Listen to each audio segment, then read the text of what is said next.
Good morning all of you. महाजनपद काल में जो 600 बीसी से 321 बीसी तक चला था, वहाँ पर 16 महाजनपद और सर्वाधिक शक्तिशाली जो महाजनपद था कौन सा? मगध साम्राज्य। और उसी मगध साम्राज्य के कार्यकाल के दौरान विदेशी आक्रमणकारियों में ईरानी और यूनानी आक्रमण, ईरानी में डेरियस प्रथम और यूनानी आक्रमण में अलेक्जेंडर मकदूनिया, जिसे कहा गया क्या? सिकंदर महान, सिकंदर का आक्रमण। ठीक है। उसी महाजनपद काल के समय जब समाज में नाना प्रकार की कुरीतियां व्याप्त हो चुकी थी, लोगों का वैदिक धर्मों के प्रति आस्था कमजोर पड़ते जा रहा था। महाजनपद काल के समय जो लोग हैं मूर्ति पूजा आदि का विरोध करना चालू कर दिए थे। उसी दौरान दो नास्तिक संप्रदायों का उदय हुआ था। एक जो है कौन सा? बौद्ध। एक कौन सा? बौद्ध, बौद्ध धर्म। जहां पर महात्मा बुद्ध, जहां पर महात्मा बुद्ध, इनके बारे में पढ़ते हैं, जिन्होंने, जिसमें जो है सिद्धार्थ से लेकर गौतम बुद्ध और गौतम बुद्ध से लेकर महात्मा बुद्ध, इसकी पूरी जो है कहानी को यहाँ पर हम पढ़ते हैं। और दूसरा जो है महावीर स्वामी, दूसरा जो है महावीर स्वामी जैन धर्म, जहाँ पर 24 अलग अलग प्रकार के क्या पढ़ते हैं? तीर्थंकर पढ़ते हैं। 24 अलग अलग प्रकार के क्या पढ़ते हैं? तीर्थंकर पढ़ते हैं। इन्हीं तीर्थंकरों में 24वें जो तीर्थंकर थे, जिसका नाम था क्या? महावीर स्वामी। बैकग्राउंड में आपको दोनों का इमेज दिख रहा होगा। ये जो है महात्मा बुद्ध और ये जो है महावीर स्वामी। दोनों नास्तिक संप्रदाय थे। दोनों क्या थे? नास्तिक संप्रदाय थे।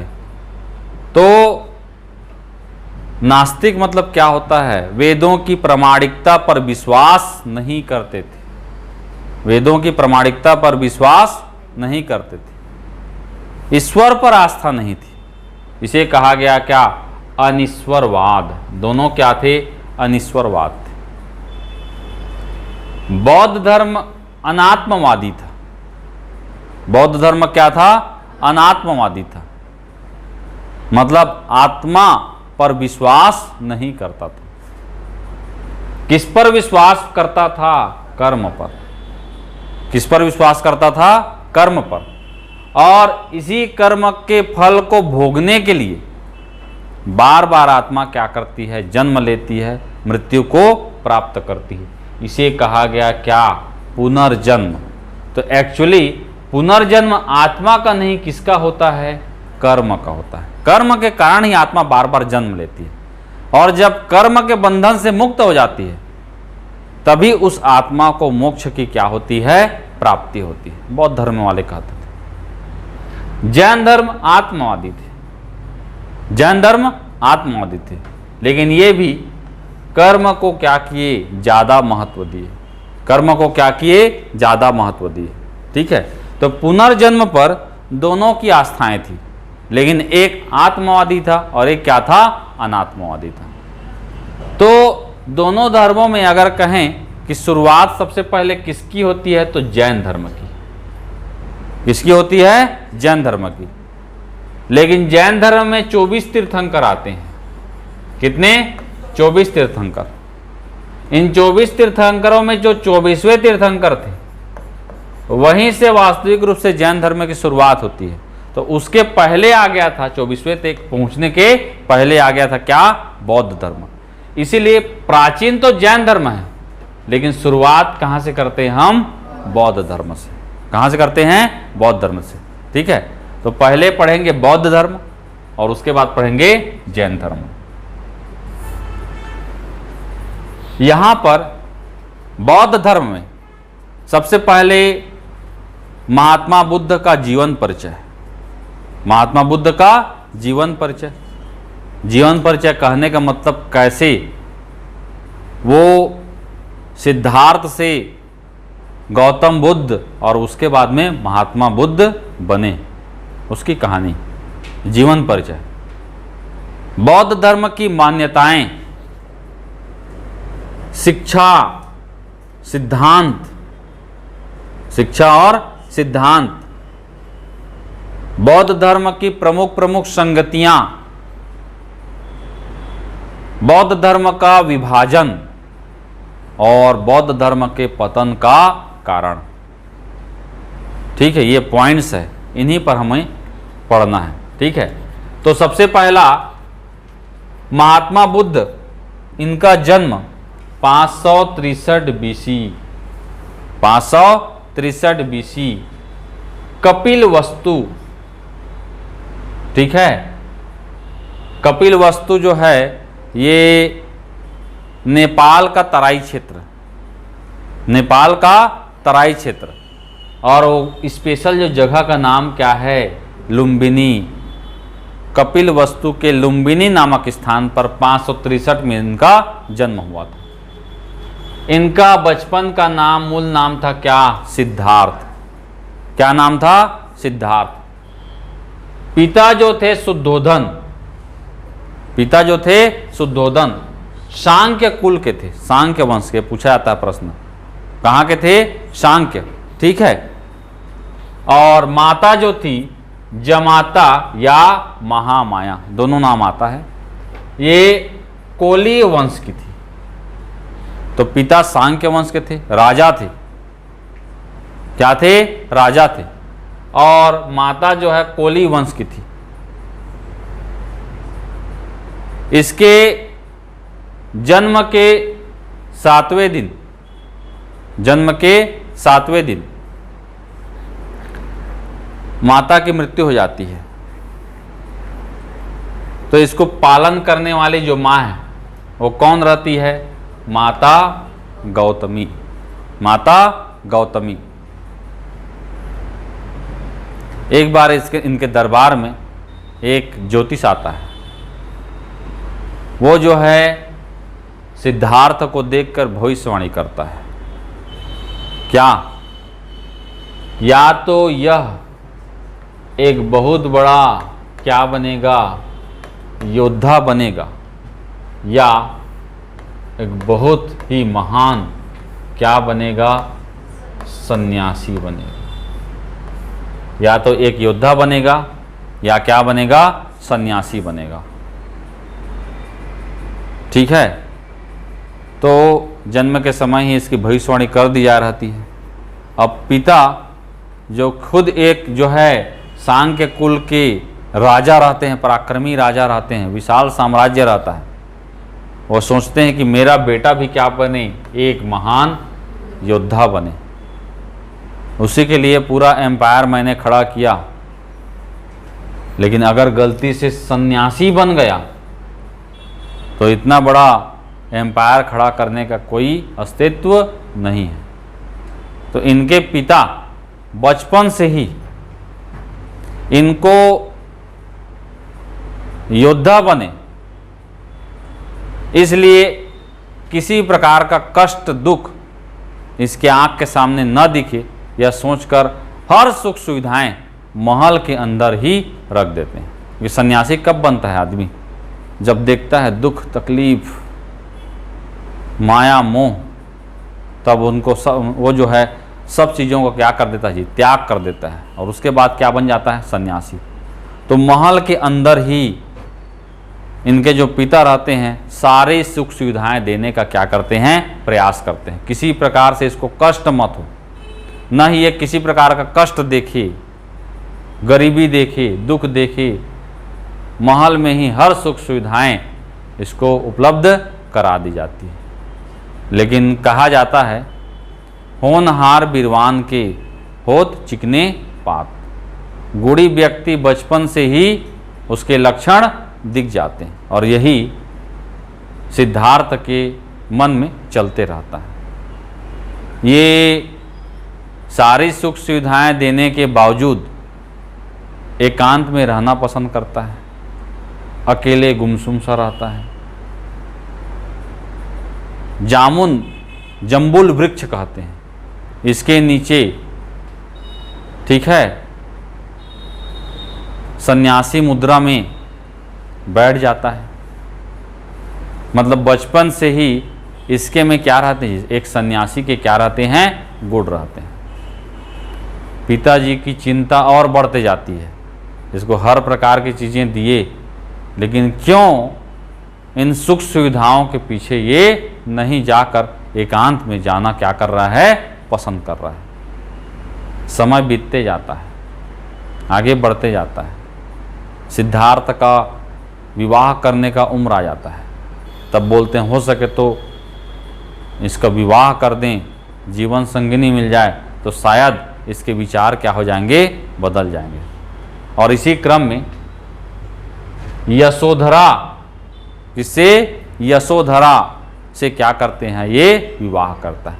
और कालांतर में इसका पुत्र कौन, राहुल, इसका पुत्र कौन, राहुल, जिसे बंधन का कारण कहा गया है, ठीक है, बौद्ध धर्म में। इन सब के बावजूद इसका मन जो है महल के अंदर सुख सुविधाओं के अंदर न लगकर एकांत में ये इसका मन ज़्यादा प्रयास करता है। और एक बार यह जो है कंथक और चन्ना, कंथक और चन्ना, कंथक घोड़ा और चन्ना इसका सारथी, अब राजा का बेटा है, ठीक है, तो परमानेंट एक सारथी रहता है और एक घोड़ा रथ, ठीक है। एक बार ये जो है घर से निकलता है, घर से निकलता है तो सबसे पहले एक वृद्ध व्यक्ति को देखता है। किसको देखता है, वृद्ध व्यक्ति को। तो इसके मन में, अब देखिए, जो व्यक्ति गरीबी कभी देखा नहीं होगा वो गरीबी की परिभाषा को कैसे जानेगा कि गरीबी क्या होता है। जैसे अंबानी परिवार है, उसको मौसम परिवर्तन का पता चलता होगा। जैसे हम लोग अभी क्या है, उमस लग रहा है, पानी नहीं गिर रहा है, तो गर्मी के दिन में गर्मी लग रहा है, ठंड के दिन में ठंड लग रहा है। हम लोग 24 घंटा जो एसी में रहता है, उसको मौसम परिवर्तन का पता चलेगा, नहीं चलेगा, उसको पता ही नहीं चलेगा कि गर्मी भी होती है, ठंडी भी लगती है। एनी टाइम क्या रहते हैं, एसी में, एनी टाइम क्या रहते हैं, एसी में। जो नाना प्रकार के व्यंजन खा रहा है डेली, उसको भूख क्या होती पता होगा, नहीं होगा। तो वैसा ही हर सुख सुविधाएं, हर चीज़ें, दुख तकलीफ ना होकर के इनके पिता महल के अंदर ये सारी चीज़ें दे देते हैं, उसको पता ही नहीं रहता। लेकिन जब घर से बाहर निकलता है तो सबसे पहले देखता है किसको, एक वृद्ध व्यक्ति को। तब इसके मन में जो है जिज्ञासा आती है कि आज मेरा जो रंग रूप है ये जो है क्षण भंगुर है, कालांतर में मैं भी क्या होऊंगा जी, वृद्ध होऊंगा, मैं भी क्या होऊंगा, वृद्ध हूँ। मतलब अभी कितना भी इस शरीर के ऊपर कितना भी खर्चा कर लो, जब वृद्धावस्था आती है तो देख लेना, फिर हीरोइन लोग, एक्ट्रेस जो रहती हैं, ठीक है, उम्र ढलने के साथ में कितना भी मेकअप लगा लें, उस उम्र को नहीं छिपा पाती। कुछ दूर आगे जाता है, फिर एक बीमार व्यक्ति देखता है, खांसते रहता है, और मन में जिज्ञासा जगती है। अरे बोलता है वृद्धावस्था होगी, फिर बीमार भी पड़ेंगे, बार बार पूरा शुगर, बीपी, पूरा दवाई पर डिपेंडेंसी आ जाएगी। कुछ दूर आगे जाता है तो फिर एक लाश को देखता है, तब इसको और जिज्ञासा जगती है कि जीवन जी रहे हैं लेकिन मृत्यु का पता नहीं है, लेकिन एक न एक दिन मृत्यु आएगी। यह भी क्या है, जीवन की एक कड़वी सच्चाई है। वृद्ध व्यक्ति को देखा, बीमार व्यक्ति को देखा, लाश को देखा तो समझ में आ जाता है कि जी रहे हैं, लेकिन एक न एक दिन क्या है, मृत्यु निश्चित है। तो क्यों जी रहे हैं?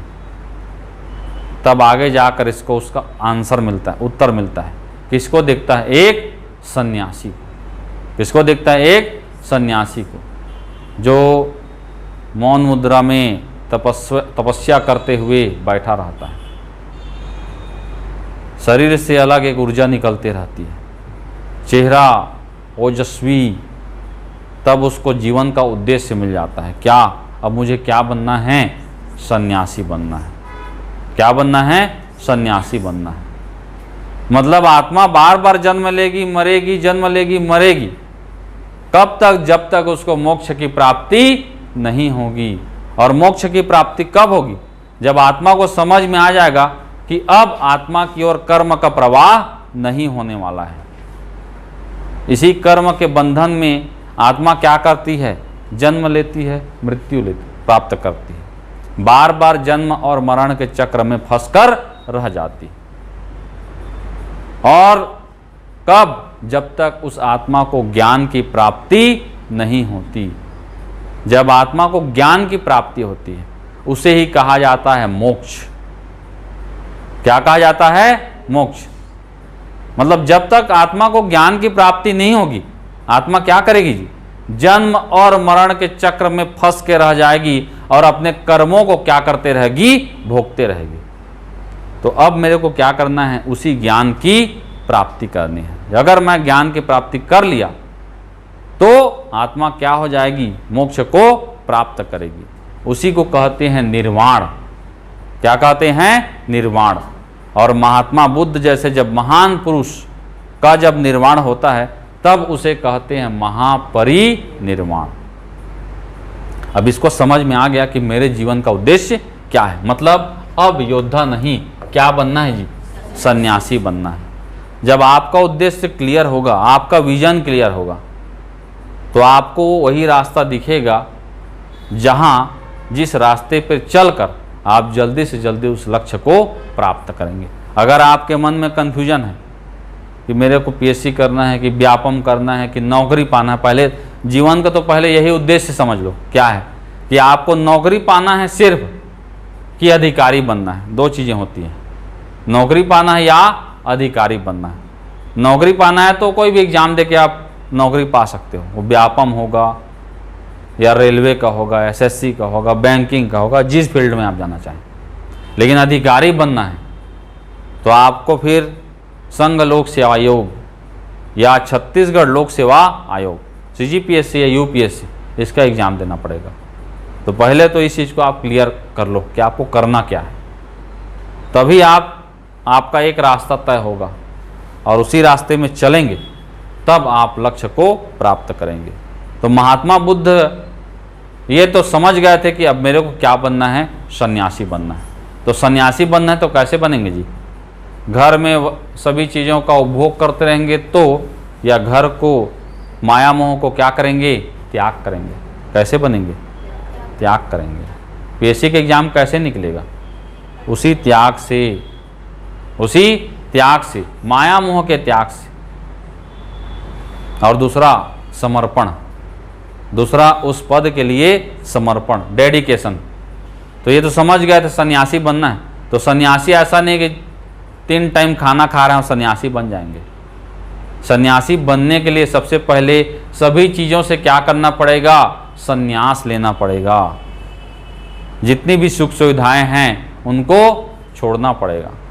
तो सबसे पहले 29 वर्ष की आयु में, 29 वर्ष की आयु में अपनी पत्नी और पुत्र लास्ट बार देखता है और घर का क्या करता है? त्याग करता है। कपिल वस्तु घर का त्याग करता है 29 वर्ष की आयु में। इसके साथ कंथक और चन्ना, घोड़ा और सारथी, दोनों कोई कुछ दूर तक जाते हैं। कुछ दूर तक जाने के बाद ये जो है अपना जो भी राजकीय जो वस्त्र है, ठीक है, सोना चांदी जो भी है, कपड़े लत्ते, सबका त्याग करता है। भगवा वस्त्र धारण करता है, भगवा वस्त्र धारण करता है, और भगवा वस्त्र धारण करके मुंडन करता है, मुंडन करवाता है खुद का। और उसके बाद ये जो है वहाँ से कंथक और चन्ना को वापस भेज देता है, और वहाँ से ये जो है निकल लेते हैं। इनके गुरु थे कौन? अलार कलाम। इनके गुरु कौन थे? अलार कलाम।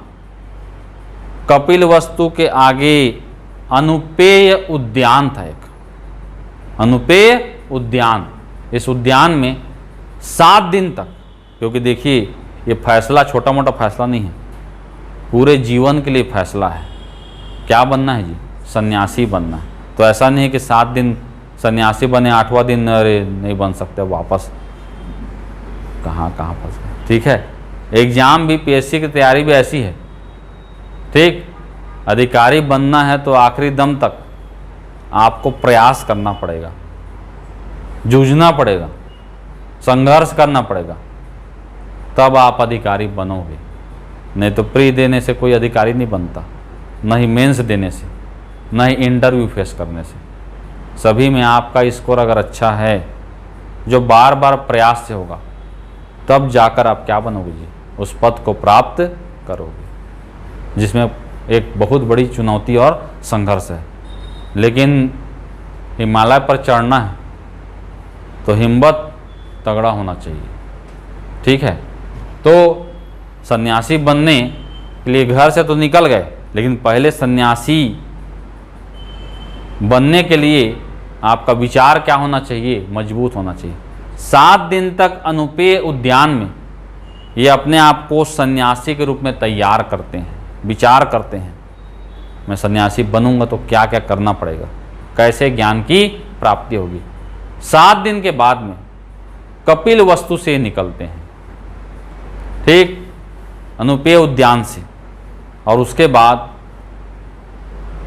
वैशाली, कहाँ जाते हैं? वैशाली। वैशाली से राजगृह, राजगृह से उरुबेला, उरुबेला से सारनाथ, सारनाथ से बोधगया, बोधगया से काशी बनारस। वैशाली, वैशाली से राजगृह, राजगृह से उरुबेला, राजगृह से उरुबेला, उरुबेला जाते हैं। वहां इनको 5 ब्राह्मण मिलते हैं। क्या मिलते हैं? 5 ब्राह्मण। 5 ब्राह्मण मिलते हैं, उनसे ज्ञान की प्राप्ति, ज्ञान क्या है इसको जानने का क्या करते हैं? प्रयास करते हैं इन ब्राह्मणों के साथ। लेकिन यहाँ पर ये जो है खीर खा देते हैं। क्या खा देते हैं? खीर, बिना अनुमति के ब्राह्मणों की। इसलिए जो है ये जो है यहाँ से अलग हो जाते हैं, वो पसंद नहीं करते। न हमसे पूछे राजकुमारी के हाथों से क्या खा दिया? खीर खा दिया, तो यहाँ से अलग हो जाते हैं।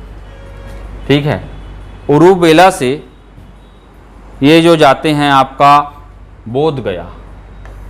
उरुबेला से कहाँ जाते हैं? बोधगया, गया बिहार। पुनपुन नदी, कौन सी नदी? पुनपुन नदी, निरंजना नदी। बोधगया बिहार, गया कहते हैं। यही बोधगया में बोधि वृक्ष के नीचे, बोधि वृक्ष के नीचे, बोधि वृक्ष पीपल वृक्ष कहते हैं इसको, उस समय क्या कहते थे? बोधि वृक्ष। इसी के नीचे 6 वर्ष की कठोर तपस्या के बाद 29 और 6 35 वर्ष की अवस्था में निरंजना नदी के तट पर पीपल वृक्ष के नीचे बोधगया में पूर्णिमा के दिन, उसी दिन क्या हुआ था? जन्म। उसी दिन क्या हुआ था? मृत्यु। और उसी दिन क्या हुआ? ज्ञान की प्राप्ति। बौद्ध पूर्णिमा कहते हैं, बुद्ध पूर्णिमा मनाते हैं इसलिए। पूर्णिमा के दिन ही जन्म हुआ था, मृत्यु भी हुई और ज्ञान की प्राप्ति भी हुई। ठीक है, तो 6 वर्ष की कठोर तपस्या के बाद 35 वर्ष में बोध गया में इन्हें ज्ञान की प्राप्ति होती। इनको समझ में आता है कि कैसे आत्मा कर्म के बंधन से क्या होगी, मुक्त होगी। अब ये ज्ञान प्राप्ति के बाद में यही बोध गया से ये उन्हीं 5 ब्राह्मणों को ज्ञान प्रदान करने के लिए कहाँ जाते हैं, उरुबेला। कहाँ जाते हैं, उरुबेला। अच्छा, ज्ञान प्राप्ति को कहा जाता है बौद्ध धर्म में क्या, संबोधि। कुछ कुछ टर्मोलॉजी है जिसको याद रखना है। ज्ञान प्राप्ति को कहते हैं क्या, संबोधि।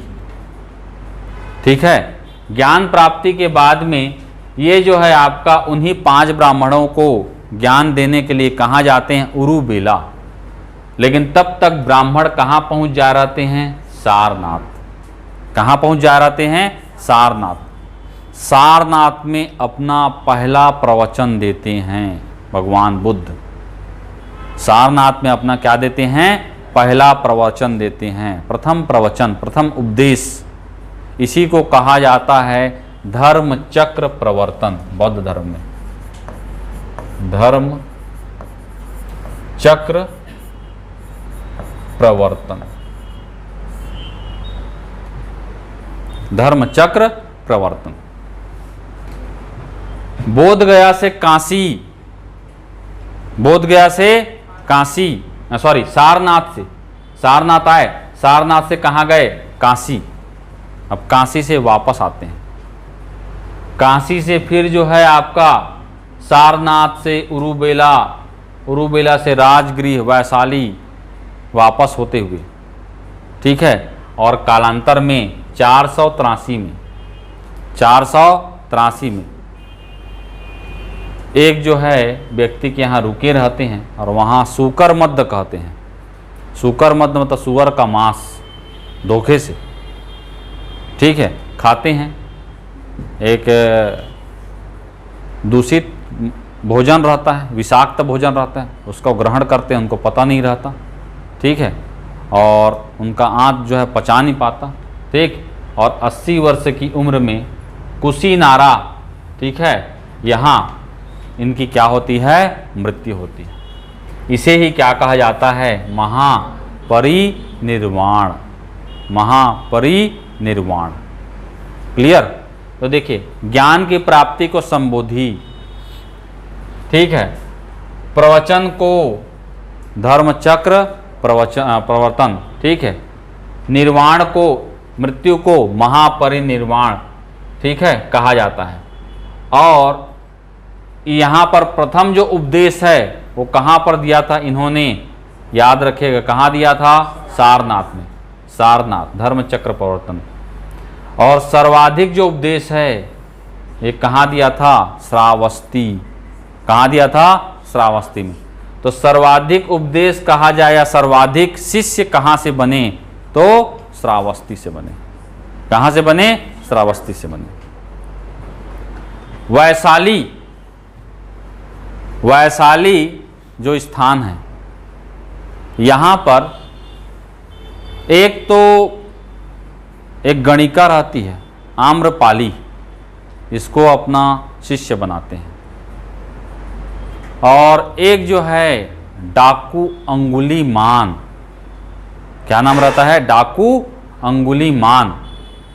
डाकू अंगुलीमान ये कुख्यात डाकू रहता है, उस क्षेत्र में इसका बहुत प्रकोप रहता है, आतंक रहता है। और वो क्या करता है, लूट खसोट करता है, और जिसका भी लूट करता है उससे उंगली को काट कर क्या बनाता है, माला बनाता है, गले में धारण करता है। 49 उंगली काट चुका रहता है, 50वां बचा रहता है। और तभी इसकी नज़र जाती किसके ऊपर, गौतम बुद्ध के ऊपर, और विचरण करते रहता है।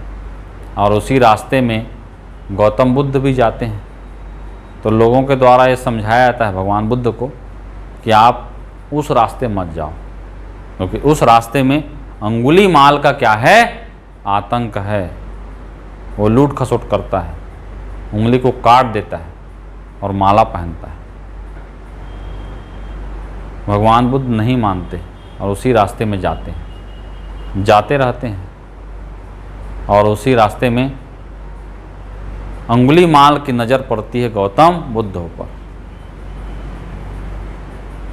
दोनों का आमना सामना होता है, रुकवाता है अंगुलीमाल गौतम बुद्ध को। लेकिन कहा जाता है अंगुलीमाल गौतम बुद्ध जिस प्रकार से उत्तर देता है, अंगुलीमाल जो भी प्रश्न पूछता है, जो भी बात करता है, उनका निडर स्वरूप, निडर होकर, क्योंकि भगवान बुद्ध को तो पता रहता है जीवन और मृत्यु, ठीक है, वो कर्म के आधार पर होती है, किसी के मारने से हम नहीं मर सकते, ठीक। तो जिस प्रकार से निडर होकर जो उत्तर देता है गौतम बुद्ध, उससे जो है अब वो अंगुलीमाल का आतंक रहता है उस क्षेत्र में, सभी डरते हैं, लेकिन गौतम बुद्ध के मन में, आँख में जरा सा भी अंगुलीमाल के प्रति डर नहीं रहता, जिससे अंगुलीमाल का भी जो आत्मविश्वास है वो टूट जाता है। तो मैं इतने लोगों की हत्या किया, इतने लोगों को लूटा, और एक ऐसा इंसान है जो मेरे से तिनका मात्र भी ये डर नहीं रहा है, ये कौन महात्मा है। और तब जो है महात्मा बुद्ध के इन चीज़ों को देखकर वो बहुत ज़्यादा प्रभावित होता है, और जो भी लूट खसोट है, हत्या है, उन सब का त्याग करता है और बौद्ध धर्म को क्या करता है, ग्रहण करता है वैशाली नामक स्थान पर। इसी वैशाली नामक स्थान पर इसका शिष्य रहता है आनंद। इसका शिष्य रहता है कौन, आनंद। पहला शिष्य बना था कौन, आनंद, ठीक है।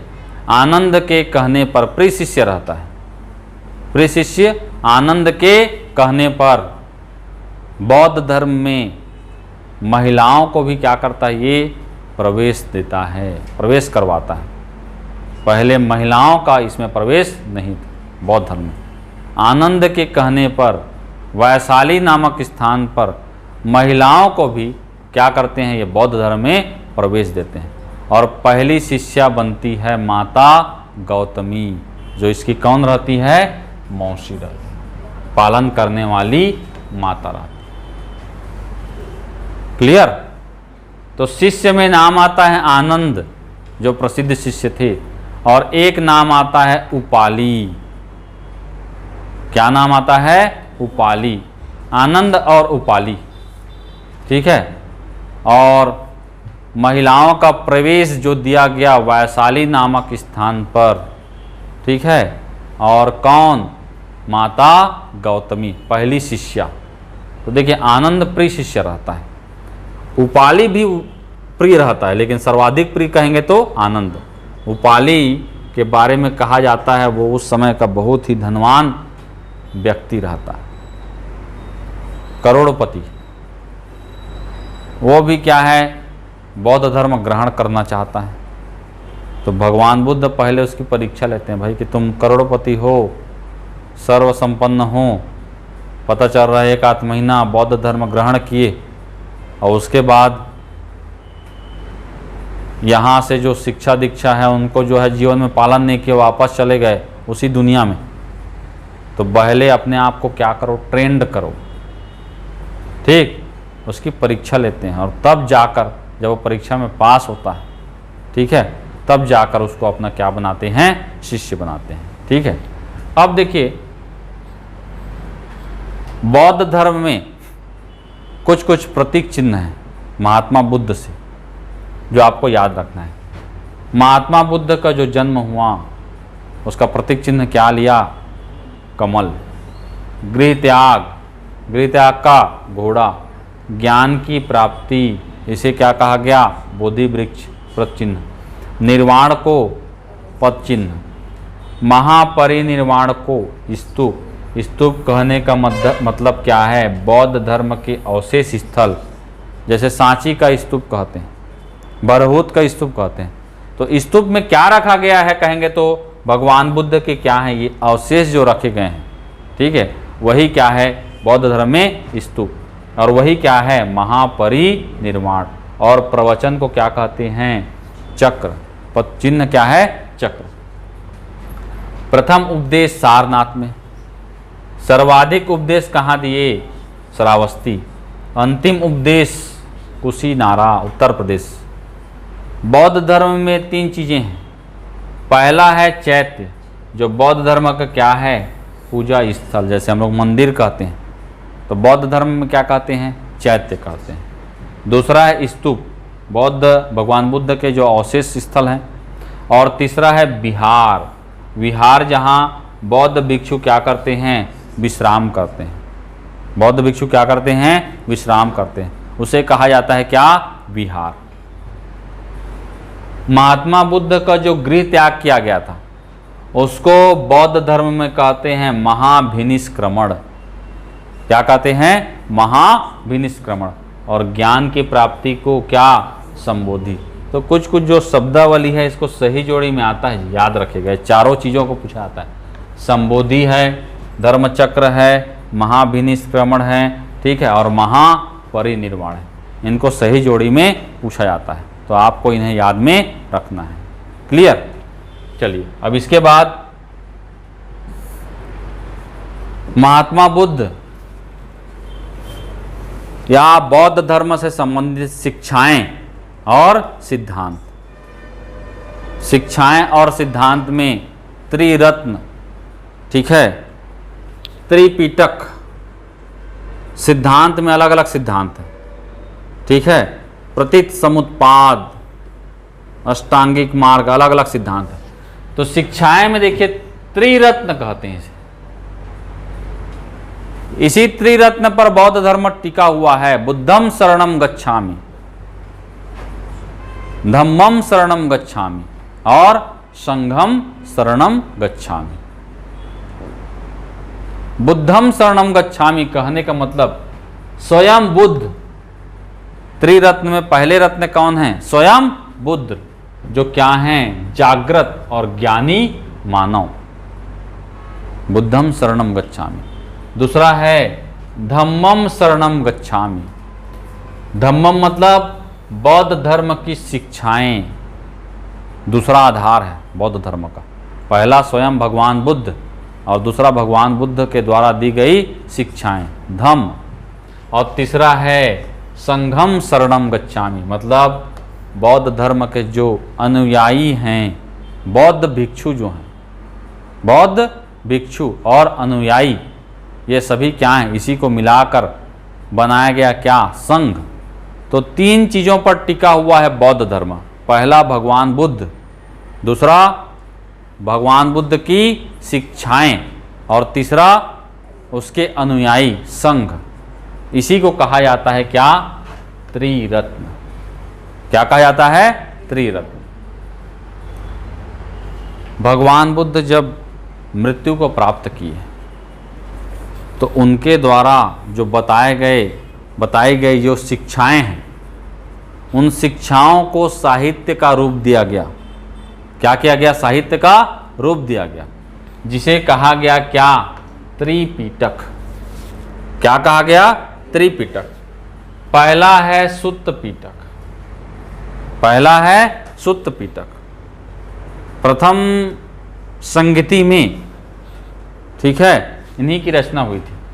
तो यहाँ पर सुत्त पिटक मतलब क्या है, भगवान बुद्ध के क्या बताए गए हैं, इसमें विचार बताए गए हैं। भगवान बुद्ध के क्या बताए गए हैं, विचार बताए गए हैं। और इसकी रचना किसने की थी, आनंद ने की थी। अब भगवान बुद्ध के विचार को कौन बता पाएगा जी, जो भगवान बुद्ध का सबसे क्या रहेगा, करीबी रहेगा। क्या रहेगा, करीबी रहेगा। और सबसे प्रिय शिष्य कौन था, आनंद। यही आनंद ने जो है सुत्त पिटक की क्या की थी, रचना की थी। सुत्त पिटक की क्या की थी, रचना की थी। और यही सुत्त पिटक के बारे में कहा जाता है, इसमें जो है 5 निकाय हैं। कितने निकाय हैं, 5 निकाय हैं। सुत्त पिटक को बौद्ध धर्म का इंसाइक्लोपीडिया कहा जाता है। क्या कहा जाता है, इंसाइक्लोपीडिया, विश्वकोश कहा जाता है। तो इसमें 5 निकाय हैं।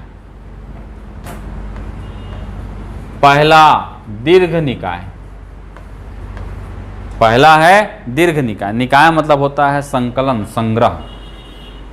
भगवान बुद्ध के जो बड़े बड़े प्रवचन थे, बड़े बड़े जो उपदेश थे, 34 सूत्र है इसमें। सूत्र, सूत्र मतलब सूत्र, 34 सूत्र है।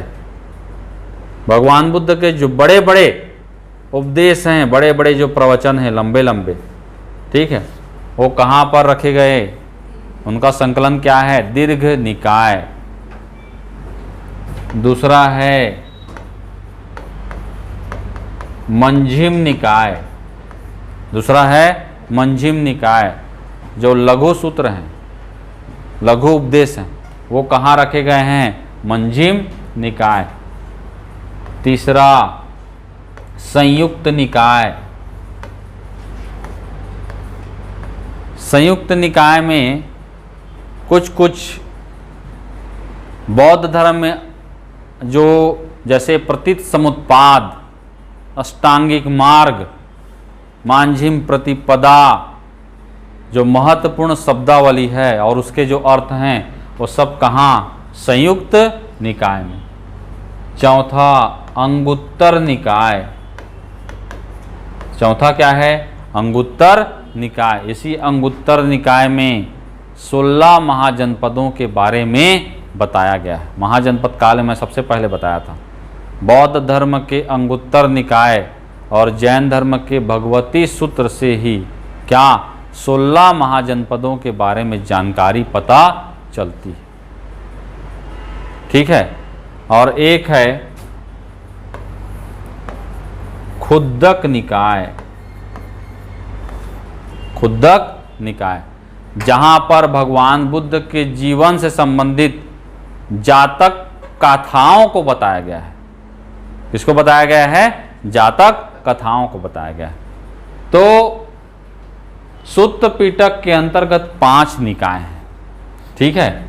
सुत्त पिटक में बुद्ध के विचार को बताया गया है, जिसकी रचना किसने की है? आनंद ने। दूसरा है विनय पिटक। दूसरा है विनय पिटक। विनय पिटक में क्या बताया गया है? बौद्ध संघ के नियम, बौद्ध संघ के नियम। इसकी रचना की है उपाली ने। इसकी रचना की है किसने? उपाली ने। आनंद का, भगवान बुद्ध का दूसरा प्रिय शिष्य, ठीक है। तीसरा है अभिधम्म पिटक। तीसरा है अभिधम्म पिटक। इसमें भगवान बुद्ध के दार्शनिक जो विचार हैं, इसको बताया गया है। इसकी रचनाकार हैं मोगलीपुत्र तिस्स। मोगलीपुत्र तिस्स तृतीय बौद्ध संगति के अध्यक्ष, इन्होंने इसकी क्या की थी? रचना की थी। तो त्रिपिटक हैं, सुत्त पिटक, विनय पिटक और अभिधम्म पिटक। पिटक मतलब होता है टोकरी। टोकरी मतलब संकलन। किसका संकलन? ज्ञान का संकलन, भगवान बुद्ध के ज्ञान का संकलन, ठीक है। तो ये क्या हैं? बौद्ध धर्म की क्या हैं? शिक्षाएं हैं। दूसरा, बौद्ध धर्म के सिद्धांत। क्या सिद्धांत हैं? किन सिद्धांतों को पालन करना है जिससे आत्मा को ज्ञान की प्राप्ति होगी, मोक्ष की प्राप्ति होगी? तो पहला सिद्धांत कहा जाता है क्या? 4 आर्य सत्य। 4 आर्य सत्य, जीवन की 4 सच्चाई, ठीक है। यहां पर पहला बोला गया, देखिए, दुख है, और दूसरा बोला गया क्या? दुख का कारण है। तीसरा बोला गया दुख का निदान है, और चौथा बोला गया दुख निरोध गामिनी प्रतिपदा। मतलब दो जो चीजें हैं, इसको अगर आप देखोगे, ठीक है, दुख है और दुख का कारण है, अगर देखोगे ये दोनों कैसा लग रहा है जी? निराशावादी। क्या लग रहा है? निराशावादी। मतलब आपको ऐसा लगेगा कि ये जीवन का कोई मतलब नहीं है। जीवन क्या है? दुखों से भरा है। और दो क्या हैं? दो क्या हैं जी? आशावादी। दो क्या हैं? आशावादी। निराशावादी और आशावादी के बीच का रास्ता आपको निकालना है। ये बौद्ध धर्म का मूल सिद्धांत है। मतलब समयानुकूल आपको क्या करना है जी? काम करना है। और ये बेस्ट है सभी के लिए। समय के आधार पर आपको डिसीजन लेना है और काम करना है। इसी को कहा जाता है क्या? मध्यम मार्ग। मान लीजिए एक हफ्ते में एग्जाम होने वाला है, तो आपको फिर अलग रास्ता अपनाना है। स्ट्रेटजी चेंज हो जाएगी। एक महीना बाद एग्जाम है तो स्ट्रेटजी चेंज हो जाएगी। भगवान बुद्ध कहते हैं समय के अनुसार, परिस्थिति के अनुसार आप झूठ भी बोल सकते हो। अगर किसी का क्या हो रहा है जी? कल्याण हो रहा है, तो इसी को कहा जाता है क्या? मध्यम मार्ग, बीच का रास्ता। बीच का रास्ता जो अपनाता है वो ना तो ज़्यादा तकलीफ में रहता है, ना ज़्यादा सुखी रहता है। सुखी ज़्यादा रहता है, तकलीफ कम रहती है। जो कैसा रहता है जी? बीच का रास्ता अपनाता है। ठीक है।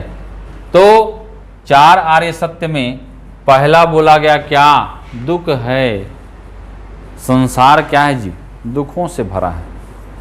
हर व्यक्ति, चाहे वो अमीर हो, चाहे वो गरीब हो, चाहे कैसी भी स्थिति वाला हो, हर व्यक्ति को क्या रहता है जी? किसी न किसी बात की तकलीफ जरूर रहती है, दुख रहता है।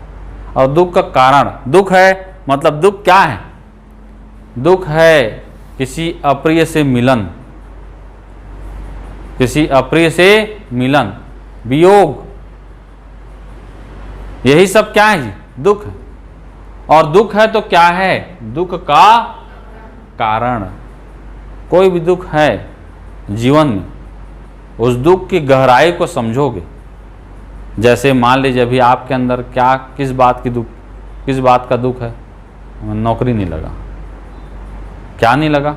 नौकरी नहीं लगा, बेरोजगार हैं, सोर्स ऑफ इनकम नहीं। यही क्या है? दुख है। बेरोजगारी, पैसे की कमी, कंगाली, भविष्य, ये सभी क्या है? दुख है। और दुख का कारण भी है। क्या है दुख का कारण? क्या है जी दुख का कारण? अज्ञानता। भगवान बुद्ध ने कहा दुख का क्या है? कारण है। दुख का कारण क्या है? इमोशंस, संवेदनाएं, फीलिंग्स, माया, मोह। इन सब में व्यक्ति क्या हो जाता है? फंस जाता है। और वास्तविक रूप से इन चीज़ों में व्यक्ति इतना फंस जाता है कि उसके आंखों के सामने अज्ञानता का क्या हो जाता है? पर्दा लग जाता है, उसको बाकी चीज़ें नहीं दिखती। और आत्मा कर्म को भोगने में ही व्यस्त हो जाती है, अज्ञानता को दूर करने में नहीं। इन्हीं सब चीज़ों में आत्मा क्या हो जाती है? लिप्त हो जाती है। भगवान बुद्ध ने बौद्ध धर्म में इसी को बोला गया, इसी को कहा है प्रतीत समुत्पाद। क्या कहा है? प्रतीत समुत्पाद। मतलब इसी को दूसरे शब्दों में कहा गया कार्य कारण सिद्धांत। कार्य कारण सिद्धांत। कोई भी कार्य अगर होता है तो उसका कोई न कोई कारण जरूर होता है। जैसे ये कुर्सी है, कुर्सी एक क्या है? कार्य है। कुर्सी एक क्या है? कार्य है। और उसका कारण है कौन? उसको बनाने वाला बढ़ई। वो बढ़ई ही नहीं बनाता तो आज कुर्सी बनता नहीं बनता। हर कार्य का कोई न कोई क्या होता है? कारण जरूर होता है। उसी को बोला गया दुख है तो दुख का क्या है? कारण भी है। और कारण है तो दुख का क्या है? निवारण भी है। दुख का क्या है? निवारण भी है। दुख का निवारण, दुख का कारण होता है अज्ञानता। दुख का कारण होता है अज्ञानता। और वास्तविक रूप से आत्मा से अगर अज्ञानता दूर हो जाएगी तो आत्मा जन्म और मरण के चक्र से, दुख से क्या हो जाएगी? मुक्त हो जाएगी। ठीक है। तो इसी अज्ञानता पर क्या बोला गया है? प्रहार करो। बाकी चीजों को छोड़ दो, इसी अज्ञानता पर क्या करो? प्रहार करो। अज्ञानता अगर समाप्त होगी आत्मा में ज्ञान आ जाएगा तो आत्मा कर्मों के भोग से क्या हो जाएगी? मुक्त हो जाएगी। और चौथा इसी में बताया गया है दुख निरोध गामिनी प्रतिपदा, मतलब दुख को रोकने का क्या बताया गया है? रास्ता बताया गया है। इसे ही कहा गया मंझिम प्रतिपदा। और इसी मंझिम प्रतिपदा में अष्टांगिक मार्ग बताए गए हैं। क्या बताए गए हैं? अष्टांगिक मार्ग बताए गए हैं। इन्हीं अष्टांगिक मार्गों का जो पालन करेगा उसको दुख नहीं होगा। क्या है अष्टांगिक मार्ग? पहले बोला गया सम्यक दृष्टि। सम्यक दृष्टि, सम्यक मतलब होता है शंका रहित। दृष्टि मतलब क्या? नजर। आपकी जो नजरें हैं वो कैसी होनी चाहिए जी? संतुलित। कैसी होनी चाहिए? संतुलित। सबसे पहले हमारे मन में जो विचार आता है वो कैसे? किसी को देखकर, किसी को देखकर भूख लग रहा है एकदम जोर से और मस्त गरम गरम समोसा निकल रहा है, नज़र चली गई वहाँ पर, संतुलित नहीं है, नज़रें चली गई। क्या आ जाएगा मन में? लोभ। क्या आ जाएगा? लोभ। अब लोभ तो आ गया, खाने की इच्छा है, फिर हाथ गया जेब में, अरे 5 रुपया भी नहीं है आज तो। वहीं पर आपको कितना तकलीफ होगा, बहुत दुखी हो जाओगे, बोलोगे इतना भूख लग रहा है और पैसा नहीं है। और समोसे को देखे ही नहीं रहोगे तो होगा ऐसा? नहीं होगा। तो पहला बोला, इसीलिए क्या जीवन का सार बता दे रहा हूं आज, ठीक है। पहला बोला गया क्या? सम्यक दृष्टि। पहला बोला गया क्या? सम्यक दृष्टि। दूसरा है सम्यक वाक। सम्यक वाक। सम्यक वाक मतलब शंका रहित वाणी, संतुलित वाणी। इसीलिए बोलते हैं भाई वाणी को विराम दो। जीभ में हड्डी नहीं है, लेकिन जीभ एक ऐसा चीज है काटने में उस्ताद, ठीक है। जबान संतुलित, संतुलित बात। किसी से लड़ाई झगड़ा कहाँ से होता है जी? बातचीत से। मेरे को ये बोल दिया, उसने मेरे को ये बोल दिया, जाके आप और सुना दिए, लड़ाई झगड़ा फटक गया पूरा, मार पिटान, ठीक है। संतुलित बात।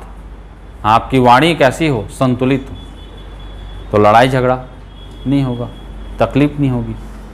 तीसरा सम्यक कर्मांत। आपके कर्म कैसे हो?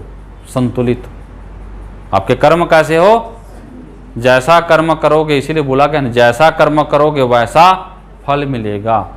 अब पढ़ाई लिखाई नहीं किए, ज़्यादा पढ़े लिखे नहीं, तैयारी अच्छे से नहीं किए, एग्ज़ाम दे दिए, प्रीलिम्स से हो गए फेल, तो दुख होगा कि नहीं होगा? होगा, दुख होगा। किस बात का दुख? फेल हो गया कर। लेकिन दुख क्यों हो रहा है? अज्ञानता। फिर वही बात आ जाती है, अज्ञानता। किस बात की अज्ञानता? पढ़ेज नहीं है तो कहाँ से पास होगे, ठीक है। तो बोला गया इसीलिए क्या? कर्म। कर्म सबसे प्रमुख है। सम्यक कर्मांत, सम्यक आजीव। आपका जो लाइफ स्टाइल है वो क्या होना चाहिए? संतुलित। क्या होना चाहिए? संतुलित। कहा गया है संतोषम परम सुखम। जो आदमी संतोष धारण कर लिया, संतुष्ट हो गया, उससे ज़्यादा सुखी आदमी कोई नहीं है। और जो आदमी असंतोषी है, उसके पास कितना भी दे दो, गाड़ी दोगे तो कार, कार दोगे तो और आधुनिक कार, आधुनिक कार दे दोगे तो और कुछ। मनुष्य, अरस्तु ने कहा है क्या? मनुष्य की इच्छाएं क्या है जी? अनंत है। इसीलिए बोला गया है, महान दार्शनिक जो थे अरस्तु, उन्होंने ही कहा था मनुष्य की इच्छाएं क्या हैं? अनंत है, कभी समाप्त नहीं होती इच्छाएं, ठीक है। और इच्छा समाप्त हो गई तो आप भी बन जाओगे क्या? सन्यासी, महात्मा।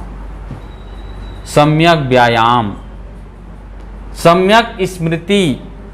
सम्यक स्मृति, अच्छी अच्छी बातों को याद रखना। अरे उसने मेरे को ये बोल दिया, आधा जीवन उसी में निकल जाता है। मेरे को कैसे ऐसी बोल दिया, मैं तो उसके बारे में ऐसा सोचा ही नहीं था। यही क्या है? सम्यक स्मृति। और भगवान ने मानव की जो बुद्धि बनाई, ऐसी बनाई है कि हम याद करते हैं, भूल जाते हैं। ये कितना सकारात्मक है। कैसे हमारे लाइफ में कितनी बुरी चीज़ें होती हैं, उनको भी हम क्या हो जाते हैं, कुछ समय बाद में भूल जाते हैं। ये दिमाग की देन है। और मान लीजिए हर चीज़ याद रहता तो आदमी फिर जीते जी मर जाता। लेकिन ये पढ़ाई में नुकसान कर देता है। पढ़े और क्या हो गया, वो भी भूल जाते हैं। ठीक है, तो देखिए पॉजिटिव और नेगेटिव दोनों चीज़ें लाइफ में होती हैं। और आप सकारात्मक सोचोगे तो हमेशा आपके सामने सकारात्मक चीज़ें ही आएंगी। ठीक है। सम्यक स्मृति, सम्यक समाधि, एकाग्रचित होकर बोला गया है योग। इसे क्या बोला गया है? योग, मेडिटेशन। समाधि में बैठ जाओ। अगर कुछ समझ में नहीं आ रहा है तो क्या करो, 5-10 मिनट मौन धारण करके योग में बैठ जाओ, मेडिटेशन में। ठीक है। कुछ नहीं होगा तो कम से कम आपका जो माइंड डिस्टर्ब है वो क्या हो जाएगा, शांत हो जाएगा। लेकिन ये नहीं है, योग में बैठ गया हो, दुनिया भर का बात दिमाग में आ रहा है, तो उससे बढ़िया आप उसी को सोच लो, योग में मत बैठो। क्या आपका ध्यान, योग कहने का मतलब क्या है जी? वहाँ पर एकदम लाइट फील करना है। मेडिटेशन इसी का नाम है। ठीक है। और योग में बैठे हो आधा घंटा और पूरा 27 मिनट तो उसने ये बोल दिया, फलाना ये बोल दिया, अभी मेरे को ये करना है, यहाँ जाना है, ये खाना है। कहाँ का योग है? वो भोग है। ठीक है। तो बोला गया क्या? सम्यक समाधि, सम्यक संकल्प। आपके जो संकल्प हैं, ठीक है, इसीलिए बोला गया क्या? दृढ़ संकल्प। जिसने दृढ़ संकल्प कर लिया, अक्षय कुमार के बारे में बोलते हैं भाई एक्टर है, लेकिन कई साल तक, ठीक है, उन्होंने उगता सूरज देखा। उगता सूरज देखा कहने का मतलब दिनचर्या। अरे एक्टर है, पैसे की कमी नहीं है, लात तान के सो देता, लेकिन दिनचर्या, संकल्प। रामदेव बाबा कहते हैं 10 से 15 सालों तक उन्होंने सिर्फ कंदमूल खाया, आरामदायक बिस्तर का त्याग किया, चटाई में सोए। ऐसे बहुत सारे जो भी आप महान जो व्यक्ति हैं जो आपके सामने नज़र आएंगे, वो उनकी महानता बस नज़र आती है, उनका डेडिकेशन और उनका जो त्याग है वो हमको नहीं दिखता। उन्होंने उसके लिए क्या कुछ नहीं किया। यही है क्या? सम्यक संकल्प। तो इन्हीं अष्टांगिक मार्ग का जो पालन करेगा, ठीक है, उसको क्या होगी जी? ज्ञान की प्राप्ति होगी। और ज्ञान की प्राप्ति होगी तो आत्मा की ओर कर्म का प्रवाह नहीं होगा। आत्मा जो है कर्म के बंधन में नहीं रहेगी, जन्म और मरण के चक्र से क्या हो जाएगी? मुक्त हो जाएगी। उसी को कहते हैं क्या? मोक्ष की प्राप्ति। तो यही जो है 4 आर्य सत्य। और क्या है 4 आर्य सत्य में? क्या है? अष्टांगिक मार्ग, जिसे मांझिम प्रतिपदा कहा गया। इसके अलावा 10 शील के सिद्धांत हैं। कितने? 10 शील के सिद्धांत, जिसमें 5 प्रमुख थे। पहला बोला गया क्या? सत्य। दूसरा बोला गया क्या? अहिंसा। तीसरा अस्तेय। चौथा अपरिग्रह। और 5वां ब्रह्मचर्य। पहला बोला गया सत्य। देखिए सबसे ज़्यादा क्राइम किस लिए होता है जी? इसी सत्य के चक्कर में। अगर समाज में सभी सही बोलने वाले सत्यवादी हरिश्चंद्र आ जाएंगे तो समाज में क्राइम होगा? होगा जी? असंभव है। तो पहले समाज में इसी चीज़ को फैलाना है। क्या? सत्य बोलो। पहला शील बोला गया क्या? सत्य बोलो। सत्य बोलेंगे तो झूठ कम होगा, झूठ कम से कम होगा। झूठ कम से कम होगा तो जो अपराध किया वो स्वीकार कर लेगा, अपराध कम होंगे। तो पहला बोला गया क्या? सत्य। दूसरा बोला गया क्या? अहिंसा। दूसरा क्या बोला गया? अहिंसा। गांधी जी ने भी कहा है सत्य और अहिंसा। गांधी जी के भी दो ही मूल मंत्र, देखिए इन्हीं दोनों पॉइंट्स को पकड़ के गांधी जी ने अंग्रेजों को भारत से क्या किया, मुक्त किया। क्लियर, सत्य और अहिंसा। अहिंसा का मार्ग अपनाने से युद्ध क्या होंगे जी, कम होंगे। युद्ध क्यों होते हैं, हिंसा का मार्ग अपनाते हैं, और अहिंसा से राजाओं के बीच युद्ध कम होंगे। व्यापार को क्या मिलेगा, बढ़ावा मिलेगा। अब रूस और यूक्रेन के बीच में लड़ाई हुआ तो यहाँ तेल का रेट बढ़ गया कि नहीं बढ़ गया, वहाँ युद्ध ही नहीं होता तो तेल का रेट आसमान। और एक बार जो बढ़ जाता है इंडिया में फिर वो कम नहीं होता, चाहे उधर युद्ध खत्म भी मत हो जाए, इधर रेट बढ़ाते चलाते हैं। नहीं, दो चार आदमी अभी लड़ ही रहे हैं, उसी चक्कर में रेट बढ़ा देते हैं। ठीक है, तो सत्य और अहिंसा। तीसरा है अस्तेय। अस्तेय मतलब चोरी नहीं करना। चोरी नहीं होगा, क्राइम नहीं होगा तो समाज में क्या होगी, सदाचार का क्या होगा, बढ़ावा होगा, बढ़ावा मिलेगा। चौथा अपरिग्रह। अपरिग्रह कहने का मतलब जरूरत से ज़्यादा चीज़ों को क्या करो, संग्रह ना करो। अभी किसी के पास रहता है तो 50 ठो गाड़ी है, देख लेना। हम लोग पैसे क्या करते हैं, एक्टर एक्ट्रेस लोग कुछ नहीं करते, ऐसे ही उड़ाते हैं और कलेक्शन रखते हैं। 50 ठो गाड़ी है दुनिया भर का।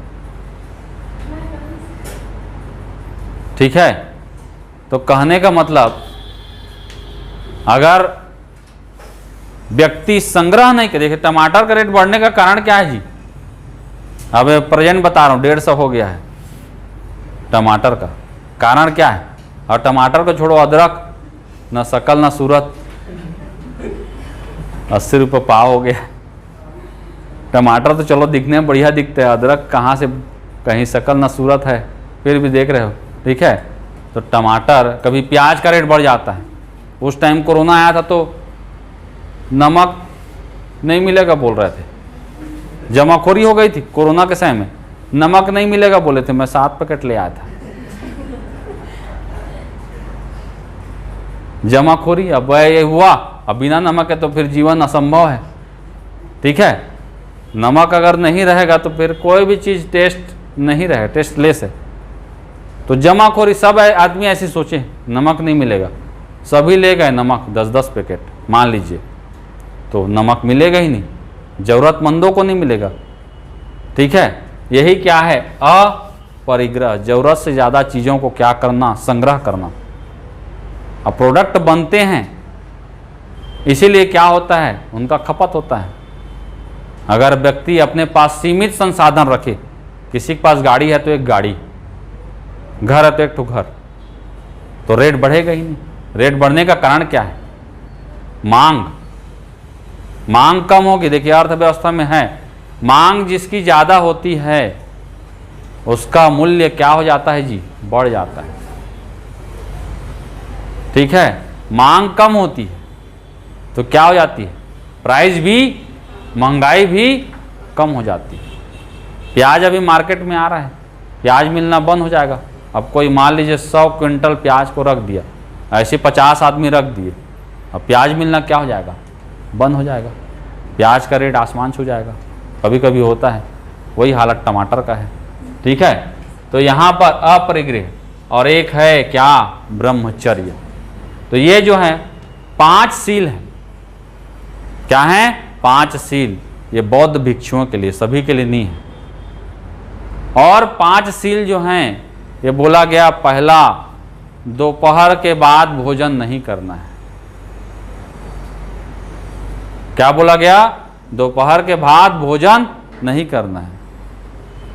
यहाँ तो 3 बजे खाना खा रहे हैं, 4 बजे खाना खा रहे हैं। दूसरा बोला गया, कीमती वस्तुओं, आभूषणों का क्या करना, त्याग करना। कीमती वस्तुओं और आभूषणों को क्या करना, त्याग करना। आरामदायक बिस्तर का त्याग करना, आरामदायक बिस्तर का त्याग करना। देखिए अब आरामदायक बिस्तर का त्याग करना क्यों बोला गया, कभी कहीं चले गए, ट्रेन में सफ़र करते हैं, नींद नहीं पड़ते रहते हैं, अरे ठीक से अच्छा गद्दा नहीं है, ढकने का नहीं मिला, फिर दुख आ गया ना, फिर टेंशन में आ जाओगे। दीपावली में मस्त तैयार होके निकले और आप मस्त ज्वेलरी पहने हो और उससे कोई लेटेस्ट ज्वेलरी पहन दिया, फिर टेंशन में आ जाता है आदमी, अरे तो मैं पुराना वाला पहन दिया और नया पहना है। क्लियर? तो यही बोला गया, व्यभिचारी चीज़ों का क्या करना, त्याग करना, आरामदायक बिस्तर का त्याग करना, सोने आभूषण का त्याग करना। ठीक है, इन्हीं 5 सील और मिलाकर बोला गया क्या, 10 सील। तो 5 सील जो हैं ये बौद्ध भिक्षुओं के लिए, और 5 जो अन्य सील हैं वो गृहस्थियों के लिए था। इसके लिए था, गृहस्थियों के लिए। क्लियर? चलिए कल आगे बताऊंगा इसके बारे में, फिर बताऊंगा जैन धर्म। Thank you.